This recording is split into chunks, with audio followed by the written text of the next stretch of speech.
Seljan Bhai. I want to first just very quickly go through some of the highlights of our presenters, except for us three in the beginning.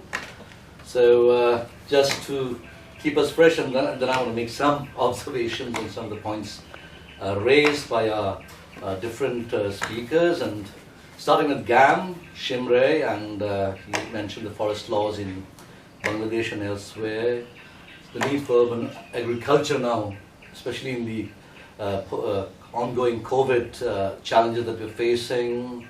He was mentioning the biodiversity and climate change challenges, and how worldwide it's been planned that something near 40 to 50% of the globe would come under the protected areas regime. I'm going to discuss that a bit more and see what threats there are in that, both with regards to the aims and as regards indigenous people's rights.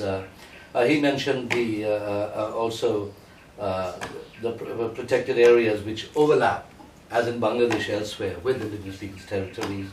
And then he mentioned the very good success story Gam. So there are some success stories. And as Huda was mentioning, Odisha, in the Forest Rights Act and regeneration and so forth. Then we move on to Pallav, who mentioned one thing, population transfer. We do not hear about that. The most extreme cases are Palestine, and it used to be transmigrasi in Indonesia, from the especially Javanese and other peoples going to West Papua and elsewhere. And Chittagong Hill Tracts is one of the things under President General Ziaur Rahman. Violence against women, the Mru Hotel thing that's ongoing now as we speak. Paula brought in the coal mines, the shrimp farms, the criminalization and impunity on rape and violence against women, shrinking democratic space. We moved on to Professor Dr. Sadika Halim, who got us on the defect in our census of it not being disaggregated by ethnicity. Why is it by religion only? We need that. She was mentioning, drawing attention to the poverty data she discussed in the indigenous areas in the hill tracts and in the plains. She brought in the defects, the shortcoming of the East Bengal State Acquisition and Tenancy Acts, protective measures on aboriginal tribes and caste lands, which actually Gam and many of you from India would recognize as links with the Chota Nagpur Tenancy Act and some of the land-related legislation in Assam, West Bengal, Jharkhand, etc. And then Maithi Newmon brought in, from her perspective of youth, food security and livelihoods, the whole issue of access to lands, territories and resources, the marginalization, discrimination, the criminalization and the laws, including her home country of Myanmar, where we have outdated laws which do not protect, do not recognize indigenous people's lands' right, as in so many other places in Asia, although there are some good examples in Thailand, Cambodia and Northeast India. My friend Rintathyang, I don't know the pronunciation, she brought in the problem of the tribal versus indigenous dichotomy, the non-fulfillment of FPIC, traditional knowledge, and I would like to mention, if I have time, the spiritual tradition, which is so part and parcel of our stewardship roles, our worldviews, and how we deal with the lands in our environment. Then Sanjeev Drong brought in the issue of having a good mention of the 7th five-year plan, including on the UN Declaration and ILO Convention 169, which Dr. Halim also mentioned, but we do not have implementation. And the Land Commission for the Plains is not being brought in. The Land Commission CAC is still largely dysfunctional. And lastly, there was Shankarji from Nepal brought in the whole, it's a matter of degrees, as I could understand what he was saying, that that's colonization, we are second-class citizens, we are not in the driving seat of politics. That's the main point I think Shankar wanted to highlight. It's a matter of degree, whether it's Nepal or Bangladesh or India, where indigenous people are still at the edges. And he brought in legal and doctrinal problems, eminent domain, self-determination, and so on and so forth. And then lastly, Dr. Meghna brought in, I will end with some of the things that Dr. Meghna brought in about the links on stewardship, cultural heritages of indigenous peoples, how that relates to June cultivation, land use, and all that. Now, if I just bring in firstly the issue of protected areas, as Gam mentioned, we are very, very scared, because what happens in Bangladesh is, underneath all that protected areas of eco park, national park, sanctuaries, wildlife sanctuaries, what is there behind all that is the Wildlife Protection Act, and that varies from country to country. The protected areas regime is international, but how you manage a protected area is not international. Each country has its own laws. Look at the Bangladeshi laws, the Wildlife Protection Act. Only thing we're protected or is we can eat the snails, and the forest guards will not come and arrest us, because that's a traditional thing. But in all other areas, we are under risk. And you need forest wardens who head committees for these national parks, eco parks, sanctuaries and all that. There is no indigenous custodian role. So what in Bangladesh it happens is you call something a reserve forest, as Sanjeev and others mentioned, the Madhupur now that Apollo mentioned, and then there is no forest. It's a piece of land called a forest. It's called a reserve forest, it's called a national park, it's called an eco park. Go and see inside how many trees, plants, flora, fauna are there. So that is not the way to protect protected areas. If the international regime is continuing on that with countries like Bangladesh, I can't speak for India at the moment, I think we are going down the absolutely wrong road. Now, Convention 107 and 169, Shankar ji brought in, I'm very glad. I actually authored a book on the laws of Bangladesh and the ILO Convention 107. The problem with the ILO system is, it predates the UN, many UN organs. It's a tripartite relationship of governments, trade unions and employers association. So the trade unions have been bullied into not supporting the indigenous cause. So how can you have a convention if the tripartite bodies who run this organization at the heart cannot look at the committee of expert reports and recommendations and try to push it in the conferences of the International Labour Conference? Then I want to bring in the whole issue of land alienation of the plains, that Sanjeev mentioned in Bangladesh. So we have the problem of not having a land commission for the plains, and the CST one is yet to be fully effective. We're waiting for the rules to be framed, but the act is passed. My point is that why only just a land commission? Why can't we have district level courts? The judges are there, the courts are there. All it needs is the government to say such and such senior assistant judge, you sit once or twice a week only on land.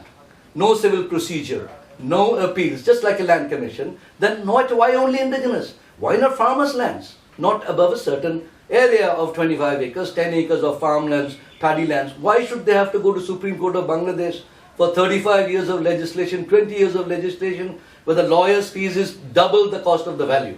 So these are things I think we have to look at. We are blindly following a European pre-colonialist model of legal system, which Bangladesh, Pakistan, Nepal, Philippines, Burma do not have to. Why do we have to follow the laws left by the British and the Spanish or the Dutch and whoever? We are an independent country. We can change our own norms to see how we deal with land-related justice and so forth. But there are good examples of land laws. The Indian Land Acquisition Act of 2013. I don't know the implementation, but I know the law. That, to an extent, recognized the free, prior and informed consent. And the Forest Dwellers' Rights Act of 2006 in India.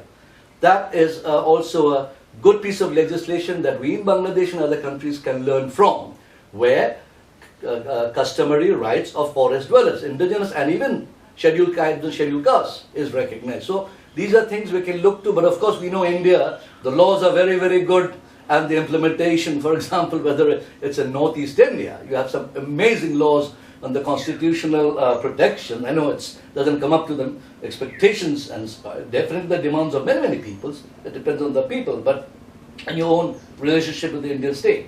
But there are some safeguards, special constitutional dispensations, and also the 6th schedule district and regional councils legislation, which offers some sort of control at the district and regional level over land, and it is not done by the deputy commissioners as we have in Bangladesh, for example, and in Nepal too. It's highly bureaucratized. The land is in the hands of bureaucrats.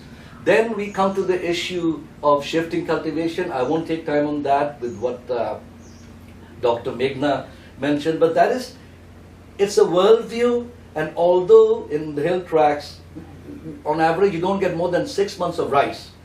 Yes, but who's going to give us 6 months of rice? In this COVID, many areas did not get the 2,500 taka package from the Honorable Prime Minister. The 10 thaka rice kg we did not get. Even Union Council sometimes gave 1.5 kilo per family. Somebody stole the rest. We have monitored it. I have figures for the Chakma circle.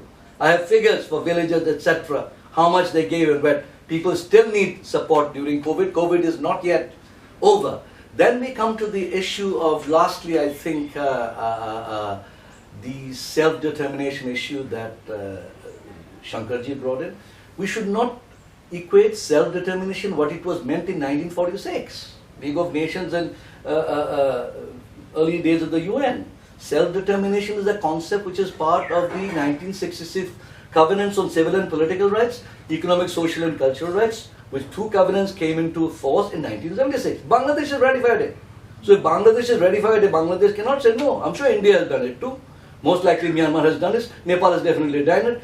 So self-determination is part and part of right of a people to freely determine their political status and freely pursue their economic, social and cultural development. So FPIC is in a way one sort of expression of that self-determination right. And if you recognize, and since Rio 1992, the world and the United Nations have recognized that indigenous peoples have something to contribute to environment and sustainable development. That's why we have the whole sustainable development discourse coming from 1992, and on a parallel level, you have the Convention of Biological Diversity, which is open act for signing and ratification. So here it is that we indigenous peoples until today can determine that we are on record, we have displayed that, proved that as stewards of biodiversity. And as Shankar was mentioning, there's the famous case of Awastingni versus Nicaragua in the Inter-American Court of Human Rights, where the court said the Awastingni community predates the Nicaraguan state, so the Nicaraguan state cannot extinguish the rights of this community, which is there before Nicaragua was born. But these are the things that we have to bring in, the intergenerational aspects. Of course, we do not agree with eminent domain and what the Filipinos call the Regalian doctrine, Spanish colonialists. The state cannot write roughshod over. But there is a bit of a opposite example in the Indian land acquisition and look from. But anyway, I would like to end by saying that this ecology, the culture, and I want to actually bring in the question of costume, question of cuisine, the question of language. We are losing our words for plants and animals and birds and things for the mainstream language. We are losing that. So our worldviews, we have to try to get it back, especially with COVID. Now you come to where I live in my island, our bird population is probably almost doubled because of, thanks to COVID. People have, movements are less, sound pollution is less. I will show you films later on, never mind. But what I want to bring in very, very last is that although indigenous peoples, we embody the heritage of our intergenerationally handed out culture and worldview on ecology and human rights. But it is also true that we are losing some of our people who are willing or unwilling agents of the mainstream development discourse propelled by extreme capitalism and profit and greed. Now we have to also bring our communities in line. We say, you are indigenous in name only, you are not indigenous in spirit. We do not accept you as an indigenous person if you sell your soul to the mainstream development discourse and make them steal our lands, our territories, our biodiversity, our religion. Thanks to a sister from Meghalaya, our spirituality is going. Because it is not only the main religions of Islam, Christianity, Judaism, Hinduism, Buddhism, and Zoroastrianism. There are other spiritualities, and Bangladesh constitution recognizes other religions. Islam, Hindu, Buddhist, Christian, other religions. India is a secular country, and in Nepal, all languages of indigenous people is supposed to be state language.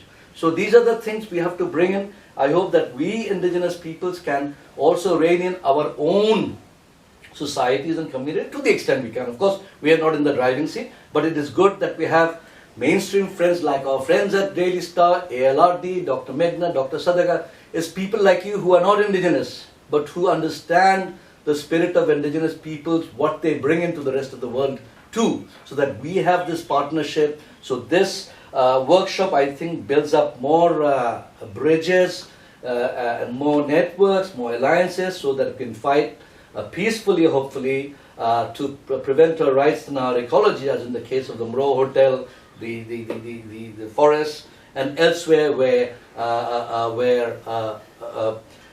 human rights are being violated and our lands and territories are being taken over. Thank you very much. Ju.